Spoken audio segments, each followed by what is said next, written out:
All right, time right now is 9:50, and this week does mark Fire Prevention Week. And this year, the National Fire Protection Association is focusing on a hidden danger in nearly every home: lithium-ion batteries. Kelly Ransdell, Director of Public Education at the National Fire Protection Association, joining us this morning to talk about how we can keep our families safe. Good morning, Kelly. Thanks for joining us here live. Good morning. All right, Kelly, so why lithium-ion batteries the focus this year? Well, it affects all ages. It's in everything that's rechargeable in our homes.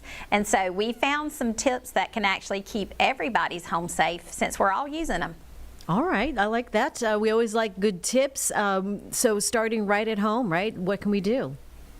First thing, you want to buy listed products, and what that means is look for a safety certification mark on the item or on the packaging that makes sure that it meets minimum quality standards. And so if we can all buy those things, it's a little challenging when you buy online, but making sure that you buy a listed product is one of the first steps.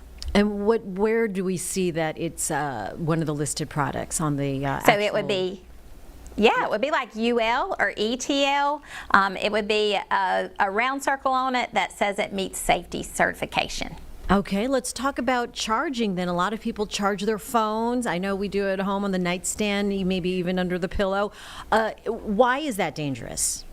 Well, first you want to make sure that you always charge with the cable that came with the device. Now, if you were to lose it, find one that's manufactured for that product because you don't want to use an off-brand charger.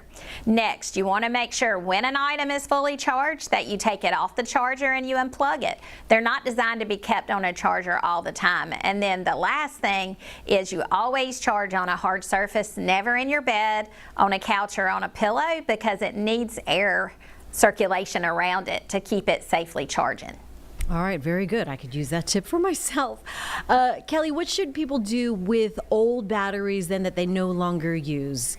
Can we just throw them in the trash? Well, you don't want to throw them in the trash, but you also don't want to throw them in your regular recycling bin. There's actually special recycling that happens with these. So if you go to calltorecycle.org, you can put in your zip code and it'll show you where you can turn these batteries in. Most retailers that sell these batteries will take them back, and it's so important for the environment, but also to prevent fires for us to turn them in properly.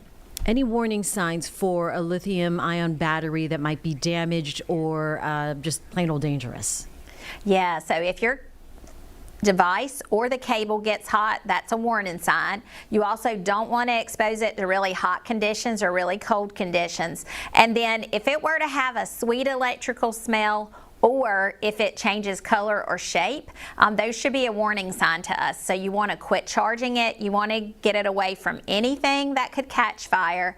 And you also want to go and turn that in and make sure that it has that special handling so that you're not using it after that point.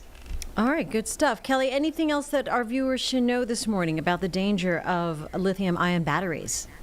Well, using them is just part of our everyday life, but we know that if you follow these quick tips, it can actually help you to use them safely. For more information, if you go to fpw.org, you can see a little video about it and learn more about this important topic. Perfect. Kelly Ransdell from Public Education of the National Fire Protection Association.